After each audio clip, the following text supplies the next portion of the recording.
Well, hello, hello, and welcome to the Charlotte Mason Enrichment Podcast. I'm your host, Elise Thompson. Thank you so much for tuning in to this episode. The whole goal of this podcast is to encourage, to equip, and enrich your lives as a Charlotte Mason home educator. And today is a really special day because we are just a few hours away from the Habits of the Home conference that we get to host here in Tulsa, Oklahoma.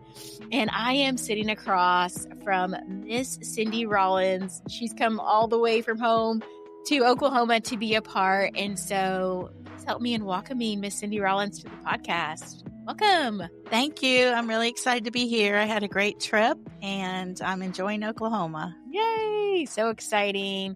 Man, this is really cool because Miss Cindy so graciously last year spoke at the conference virtually. I asked her late in the year to come, and she wasn't able to because she had a very full schedule.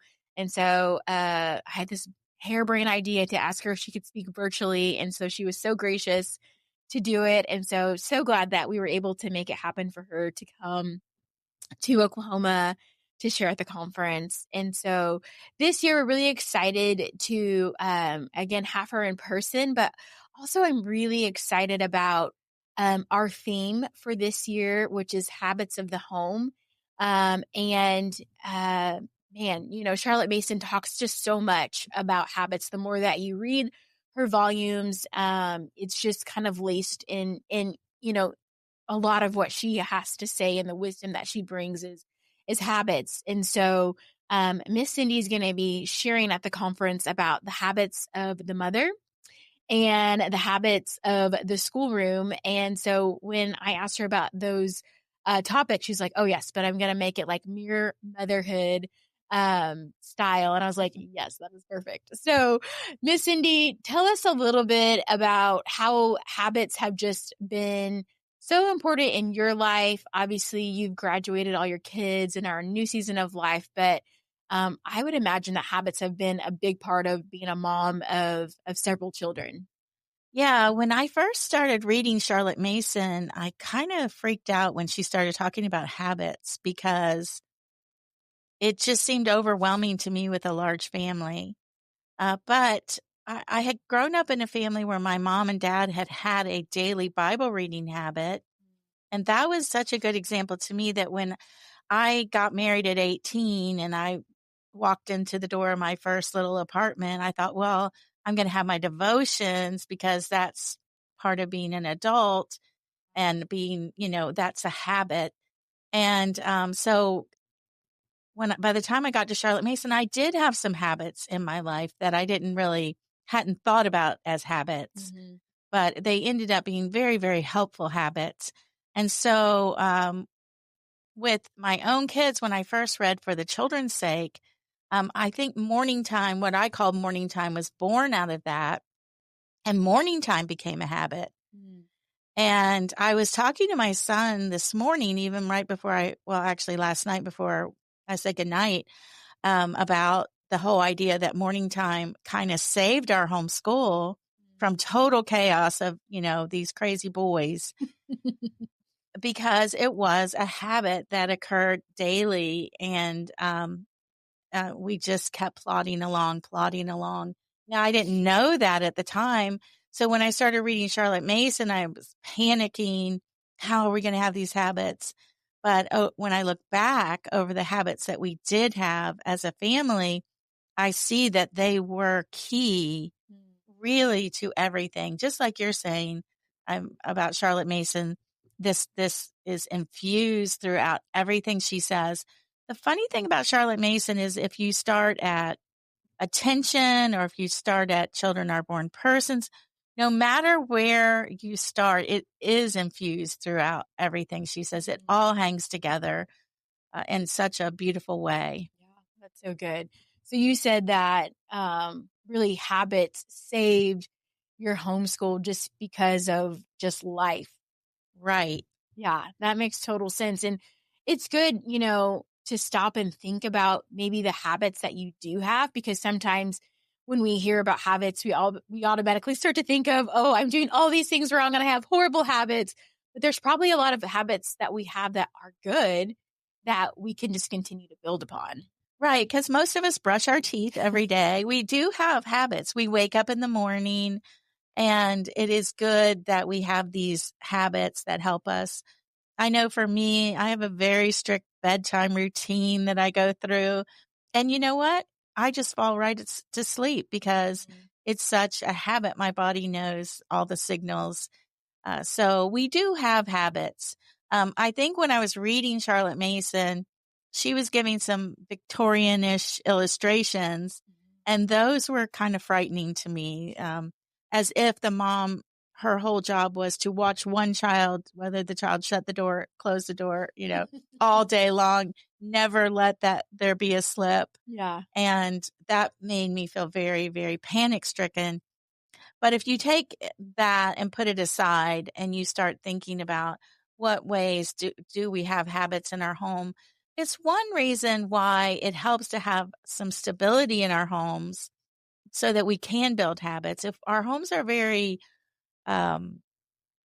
chaotic or we're running here and there all the time, then that's going to hinder our ability to have some habits that are going to help us. Yeah, no, that's so good. I remember having that realization myself where it's like, okay, if I'm going to actually like homeschool my kids and really train them, like there is going to have to be this settling, and it could seem boring, but it serves a purpose because we are taking the opportunity to build those habits. And so that's a big part of it, is being disciplined, consistent, and maybe saying no to some things so that we can say yes to the big picture of building those habits.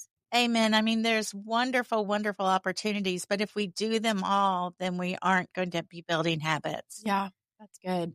Yeah, it's good. So I just tell myself, just got to stay home today, or just have to say no, or maybe next time to those things, and it's okay. So, so what were some habits that were important to you to instill into your kids? I know obviously morning time was a big part, but what are some other ones? Well, it was really important to me that like they make their beds and that everybody participated in chores around the house. One of the things we did in our family that I feel like was really helpful, and I think some people find this helpful, some people don't, but I gave my children permanent chores so that maybe they had that job. If their job was to do the dishes, kind of all the chores were hooked up to a meal. So after the meal, you might fold the laundry, or you might do the dishes, or you might sweep the floor. But you would do that for a year at least. And then sometimes at the end of the year, you would talk to everybody and say, do you want to change jobs?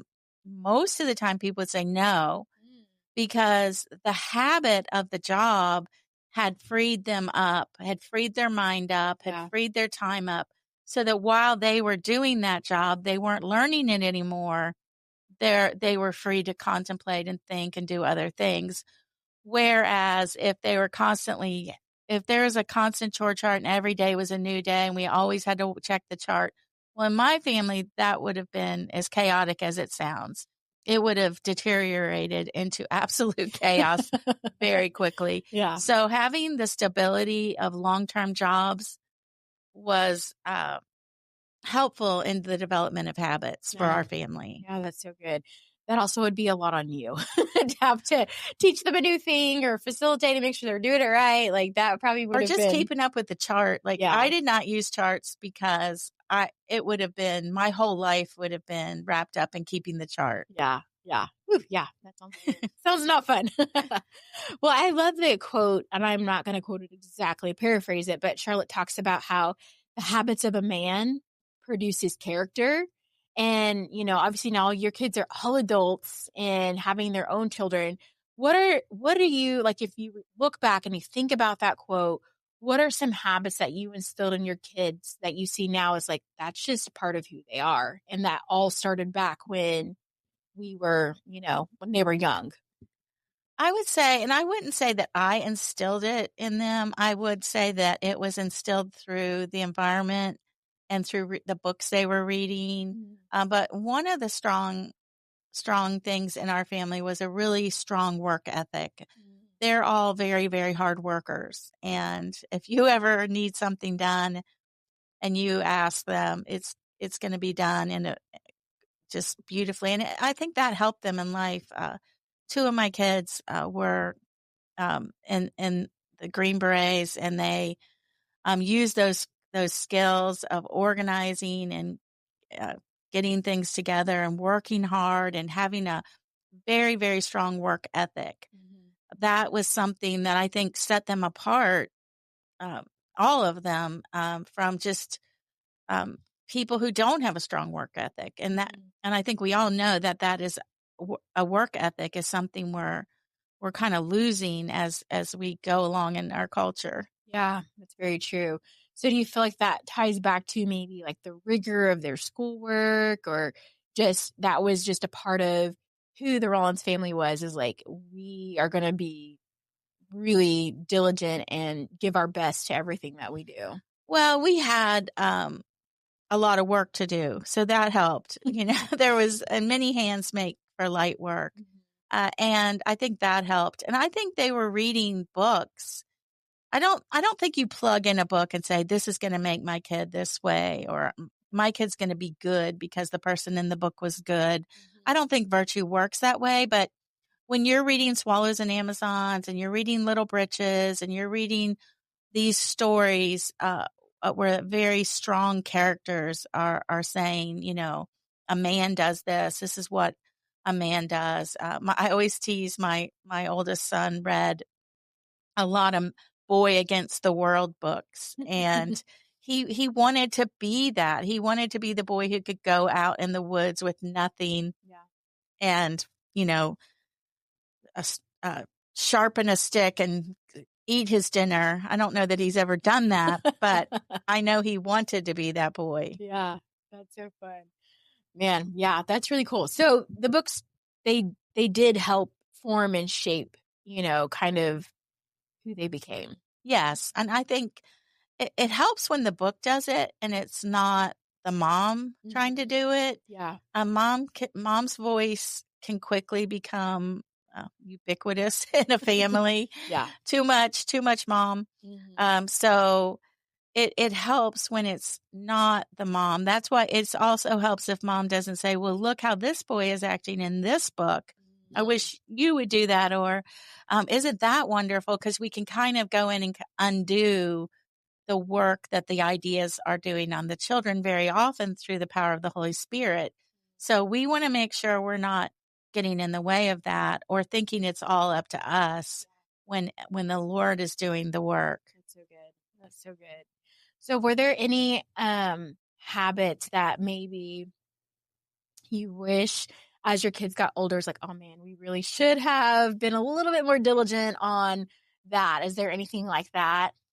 Oh, yes. I think there's many, many things. I'm so thankful we had the habits that we had in the midst of the chaos of having so many boys.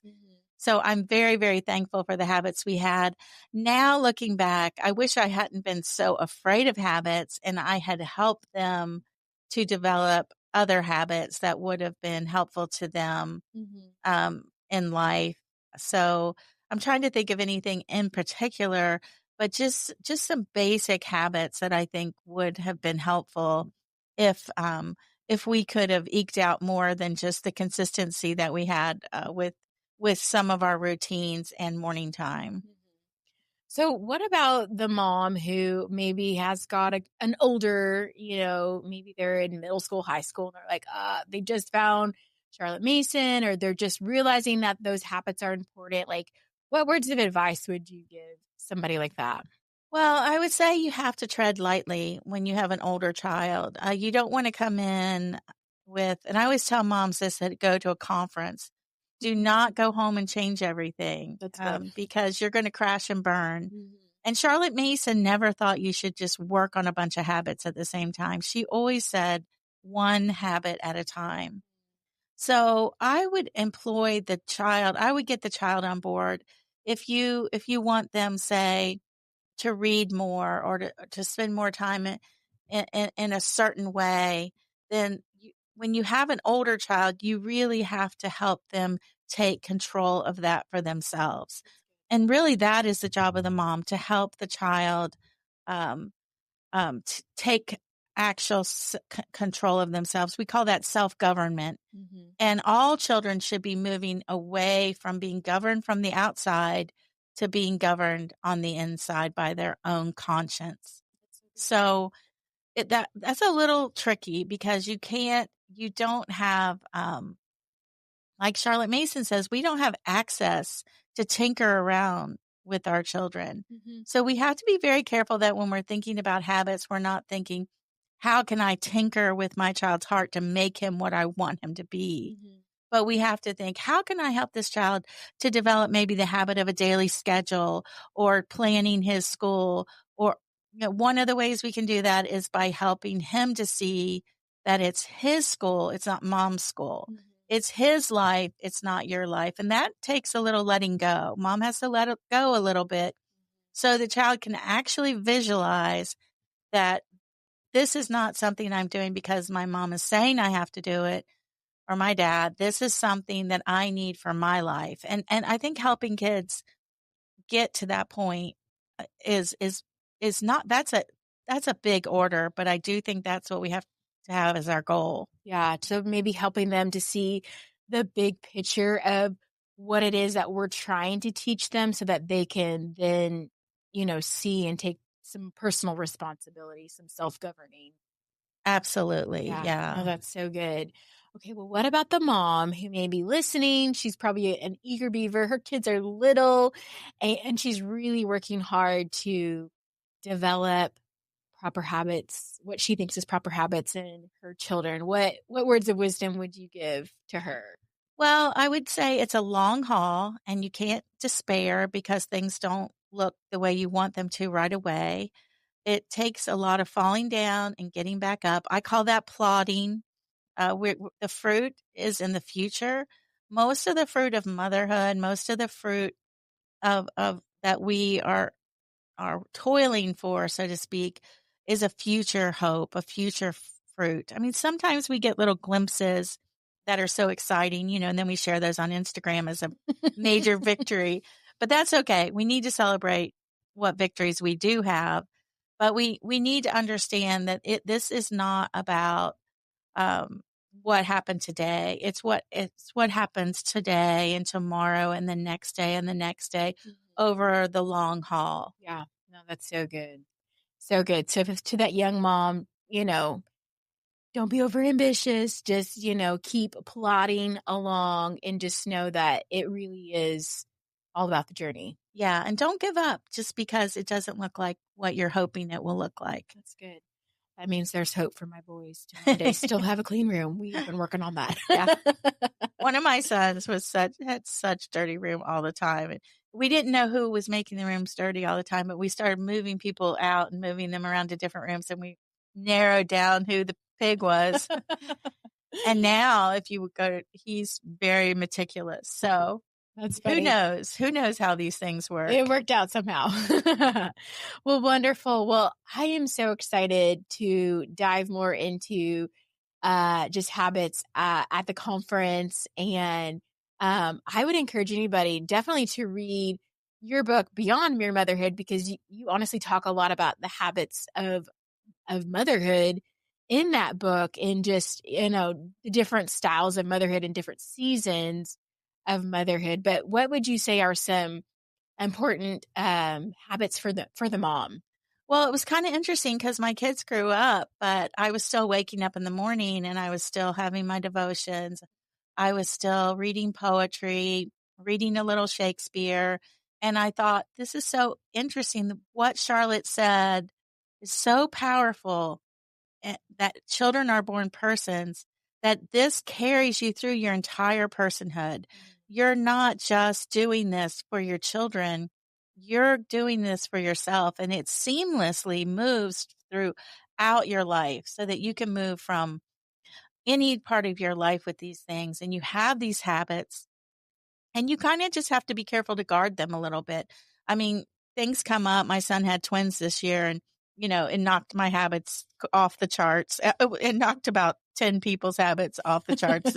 2 little babies and a lot of people, all hands on deck. But if you have a habit, you take a break, you go back to it, and you get back up and you start doing it again. And it's so fulfilling. It's such a wonderful thing to have, like time to read, time to. One thing I don't do as much as I want to do, but I'm going to do more. I always say I'm going to do it more, and I fall off very easily on this, but I get back up, and that's singing. Even if you're alone, the power of singing is it's just such a powerful thing to do. And I did it during the COVID years all by myself in my living room, and I need to get back to doing that again. That's so good. I love what you said about how, sometimes seasons change. And I think that is like true of life. And especially as moms, we're constantly having to adjust and pivot. But it sounds like, through the season of welcoming those, twin boys into the family, your habits got off. But then it was like, that was kind of your grounding, point, was to go back to having your morning time. And it's probably just refreshing to be able to say, okay, like I'm going to go back to the things that, I'm used to doing, that are my habits, that are life-giving. And so I feel like that can be really encouraging for some moms. I know whenever, having new babies, and it's like, you just feel like, in a fog. And then it's like, you kind of come to, and it's like, okay, now I feel more like myself. Let me get back to life, obviously with new babies, but getting back to life before. And so I hope that can be an encouragement to somebody, is that you may, have to press pause on some of those habits, but then you can just pick right back up on them. Yeah, I always say a habit needs a Sabbath. Ooh. Because sometimes we need to be able to take a break from our habits. Wow. And that sometimes it's an enforced break. Mm-hmm. That doesn't mean the habit isn't good or that we shouldn't get back to it. It just means that for it to have the power that we want it to have in our lives, breaks are not a bad thing. We go on vacation, or I know with me, it was when I had morning sickness.